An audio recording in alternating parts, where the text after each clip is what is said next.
Hello and welcome to our Hogan Lovells video series on digital transformation and law. My name is Florian Richter. I'm an attorney and senior associate in the Hamburg office of Hogan Lovells, and the main focus of my practice is on regulation and liability of online platforms and other intermediaries. You are watching the first session of our webinar series on the EU Digital Services Act, or DSA for short. The DSA is an EU regulation that became fully applicable on February 17, 2024, exactly 1 year prior to the launch of our webinar series. It introduced various detailed rules and obligations for the internet industry in Europe, many of which are entirely new. Due to its broad and ambitious scope, the DSA has also been titled the Constitution of the Internet in Europe. And as we can tell from our daily practice, the DSA is dynamic, evolving, with new questions, guidance, and trends popping up almost every day. In our DSA webinar series, we will take a closer look at this EU regulation and the surrounding developments. We will discuss what the DSA means for online services and their compliance efforts, where it is clear and where it is far from clear, and how it is brought to life by the providers on the one hand and the regulators on the other. And today, we will be setting the groundwork by providing an overview, by outlining the key aspects, and by looking at who is in scope. But before we jump into the details of what is new under the DSA, let us take one step back by looking at why the EU decided to introduce a new regulation for digital services in the first place. The answer to this question becomes immediately apparent when we consider the previous legal framework on online services, namely the e-commerce directive, which was adopted in the year 2000, so 25 years ago. Of course, 25 years is an eternity by internet standards, and many of the services we use on a daily basis today didn't even exist back then. Facebook launched in 2004, YouTube in 2005, Instagram emerged in 2010, and TikTok started internationally only in 2016. It is in fact fair to say that the e-commerce directive laid the groundwork, allowing all these services to be launched in Europe. It established important legal principles like the country of origin principle or the liability exemptions that made operating a digital service in Europe feasible and which will continue to apply under the DSA. So the e-commerce directive was an enabler, but not really a regulatory framework. It didn't come with granular compliance obligations, nor with an enforcement system. It didn't provide the means for actually regulating the internet in Europe. The e-commerce directive also didn't contain a harmonized rulebook for how online service providers shall go about illegal content and products. However, national and EU lawmakers considered the spread of illegal content and products on the internet an ongoing issue. This led to increasing legal fragmentation as the member states started introducing national rules in this context, which eventually ran counter to the goal of achieving a digital single market. So there was a need for more harmonization, which the e-commerce directive just couldn't deliver. Finally, with algorithms getting more and more complex and automation becoming the norm, the EU felt that there is a lack of transparency, especially with respect to how it is determined what users see online and how online services moderate the content of their users. And as we will see in this and later sessions of our series, the DSA tries to close these gaps exactly. That being said, it would of course not be entirely correct to assume there was no regulation prior to the DSA at all. Also, the DSA does not sit in a legal vacuum. Instead, the DSA is accompanied by a range of other pieces of legislation, each of which focuses on specific issues of providing an online service. One of the most prominent examples is the GDPR, the General Data Protection Regulation. Another prominent callout would be the DMA, the Digital Markets Act, which directly complements the DSA and which focuses on fostering competition in digital markets by regulating so-called gatekeepers. We also have specific rules on audiovisual media services in the AVMSD, or on combating terrorist content in the TCO regulation. There are also newer pieces of legislation that were introduced after the DSA, and which, in part, specify certain DSA obligations in more detail. For instance, the GPSR, the General Product Safety Regulation, contains specific rules on what online marketplaces must do under the DSA with respect to illegal products. All of these frameworks will continue to be relevant next to the DSA, and it is sometimes not clear which one prevails in the event of an overlap.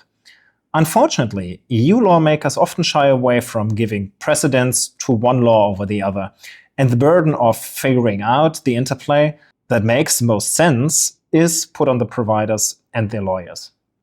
Having covered that, let's now move on to some of the key aspects and principles of the DSA. First, the DSA is a horizontal framework. It applies to a wide range of online services across all business sectors.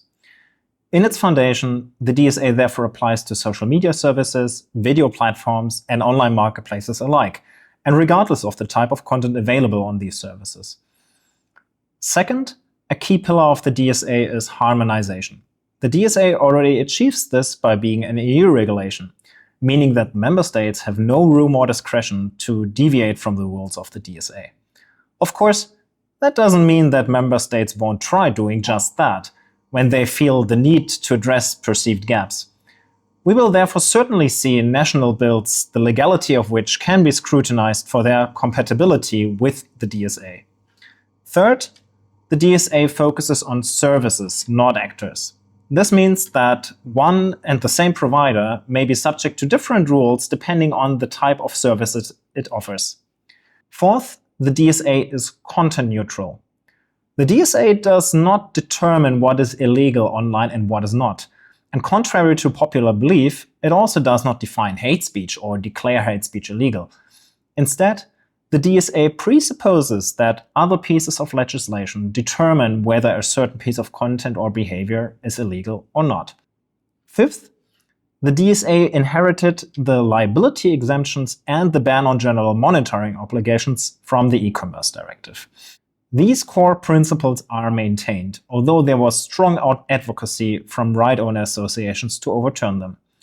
We will cover these liability principles in more detail in the next session.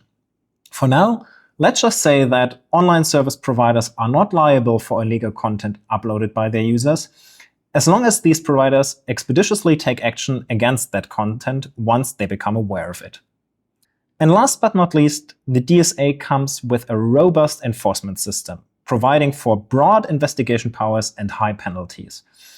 More specifically, we have a split enforcement system with authorities on both EU level, namely the European Commission, and on national level, namely the so-called Digital Services Coordinators.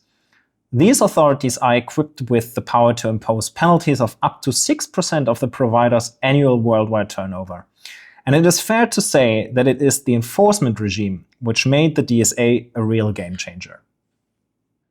Since all of this was quite abstract and theoretical, let's now have a look at the obligations that the DSA has introduced and what affected providers need to observe. The short answer is a lot. The DSA affects various different areas and aspects of providing an online service. It is this breadth of obligations which makes the DSA so ambitious for affected providers and regulators. And it is also the reason for why we will publish a whole series of webinars on this particular EU regulation. One of the core areas addressed in the DSA is content moderation. The DSA sets out in much detail how providers must react when being informed about the presence of illegal content on their service, and also contains rules that providers must observe when moderating content against their own policies. As noted earlier, one of the intentions behind the DSA was increasing transparency.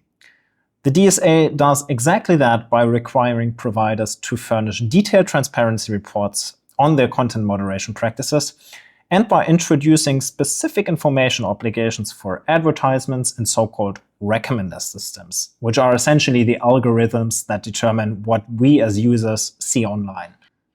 The DSA also brings new rules regarding the design of online platforms. For instance, platform providers shall refrain from making use of dark patterns, which are deceptive design techniques used in online interfaces to manipulate or influence users in a certain way. Other provisions in the DSA specifically focus on online marketplaces, requiring them to collect and verify certain data from their traders. and to conduct certain checks for illegal products or incomplete product information. And finally, the DSA also requires a certain subset of providers to engage in self-regulation. Now that we've discussed the background of the DSA as well as the key principles and areas of the legislation, let us now talk about scoping. The question of, is our service regulated under the DSA? And if so, how? Over the last 4 years of advising on the DSA, we've been asked these questions many times. And surprisingly, the answer is not always clear, which is one of the shortcomings of the law. It regularly depends on technical details whether a service is captured by the DSA and to which extent. And more often than not, there are arguments both in favor and against considering a service in scope. Therefore, a solid scoping analysis is crucial for identifying your obligations under the DSA and for convincing the regulator that you made the correct decisions, both in terms of the territorial scope and the substantive scope of the DSA. As regards the territorial scope, the DSA seems to be rather clear at first sight. The DSA applies to any intermediary service offering services to users located in the EU. In this context, the DSA essentially provides 3 different avenues. Firstly, the DSA applies to a service when its provider is established in the EU, which is self-explaining. Secondly, a service is in scope when it is directed at users in the EU. This can be determined by a variety of factors such as language and currency used, local advertising, delivery options, country code, top-level domains, and so on and so forth. This avenue is the most relevant one in practice by far. And thirdly, the DSA applies to any service that has a significant number of users in one or more member states. Now, contrary to what one would expect, and rightfully so, the DSA does not prescribe clear thresholds in this context. This is unfortunate as it results in significant uncertainty for providers of global services that are not directed at EU users, but still used by them to a certain extent. Problems also arise for a service that is clearly targeting a certain non-EU market, but which is nonetheless used by EU citizens. This can, for instance, be the case for UK services that also happen to be used by a large number of users from Ireland. Once a service is in scope territorially, it is captured generally. The individual obligations in the DSA do not distinguish by user locations anymore. In theory, this means that the DSA then also applies extraterritorially, and that non-EU users can invoke the same rights as EU users. However, whether this makes sense in practice and whether this outcome was really intended by the DSA drafters is a different question. And it is certainly possible that certain scenarios should not be regulated under the DSA, even they technically would be by the letter of the law. For instance, it's hard to think of a good reason why the DSA should apply to content moderation where neither the uploader nor the notifier is located in the EU and where no violation of EU law is asserted.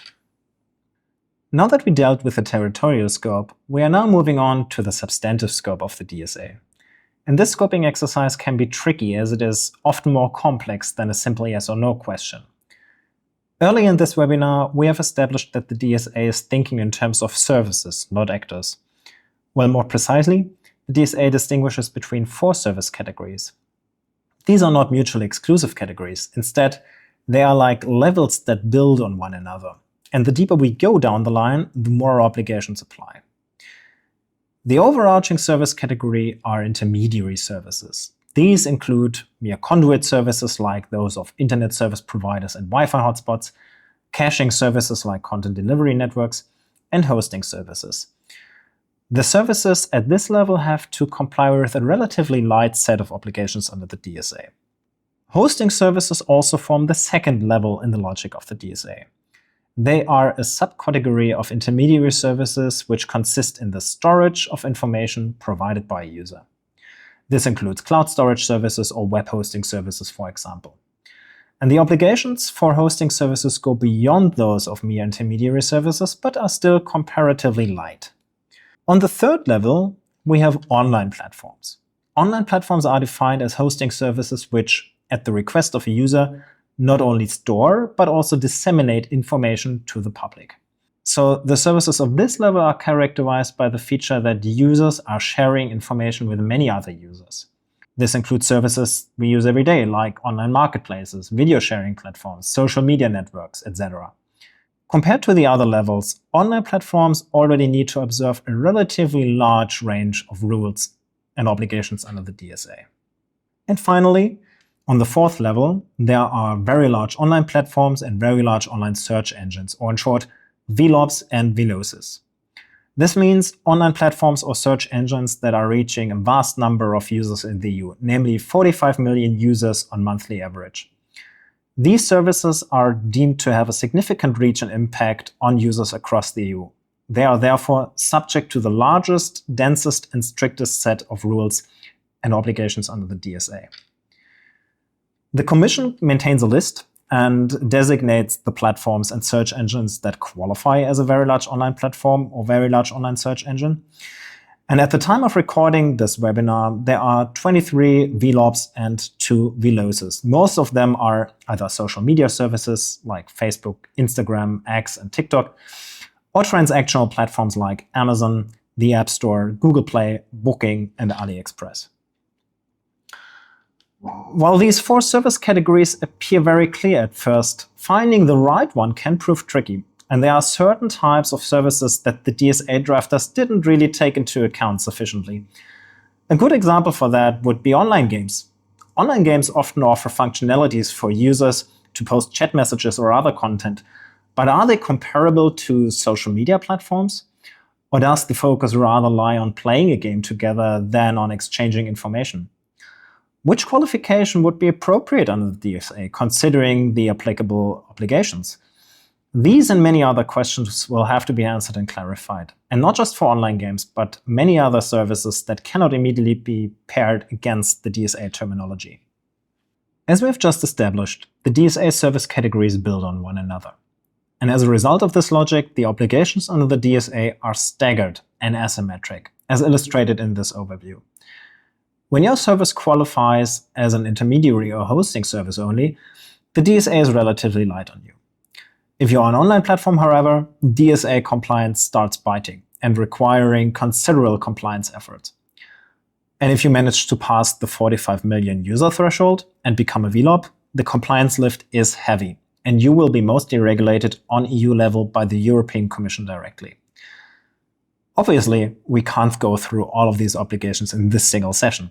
We will therefore go through them in more detail in our upcoming sessions and explore their respective requirements, the pain points, and open questions that may give affected providers some flexibility and discretion in their compliance approach.